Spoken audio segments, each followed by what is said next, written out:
Hi అండి, సంపూర్ణ వ్లాగ్స్కి స్వాగతం. ఈరోజు ఇడ్లీ కోసం సాంబార్ చేస్తున్నాను. ఈ డబ్బాతోటి అర డబ్బా పప్పు పోసుకున్నానండి. బాగా కడిగి టమోటాలు, ఉల్లిపాయలు, పచ్చిమిర్చి అన్నీ వేసేసాను ఇందులో. దీంతో ఒక డబ్బా నీళ్లు పోసుకొని కుక్కర్లో పెట్టేస్తానండి. బాగా 4-5 విజిల్స్ వచ్చేంత వరకు పెట్టేస్తే బాగా మెత్తగా అయిపోతుందండి. నేను 7-8 విజిల్స్ పెట్టుకున్నానండి. చాలా మెత్తగా ఉడికిపోయింది.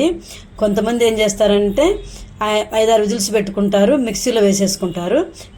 ఇట్లా అనేసుకొని కొంచెము సాంబార్ పొడి, చింతపండు రసము అంతా వేసుకొని మళ్ళీ ఒక 5 నిమిషాలు తెల్లనిచ్చుకుంటే సరిపోతుంది.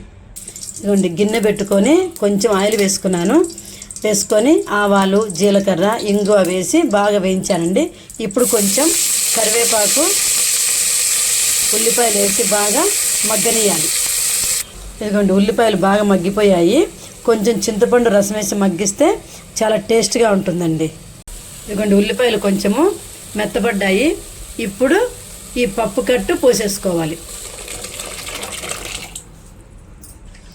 ఇదిగోండి, సాంబార్ పొడి అందులోనే వేసేస్తే ఉండలు కడతాయండి. అందుకని కొంచెం వాటర్ వేసి కలిపి అందులో పోసేసాను. చిటికెడు పసుపు వేసేసుకోండి, తగినంత ఉప్పు కూడా వేసుకోండి, బెల్లం కొంచెం వేసుకోండి. టేస్ట్ చాలా బాగుంటుంది. ఇదిగోండి, బాగా తెరులుతుంది. ఇడ్లీలోకి సాంబారు రెడీ.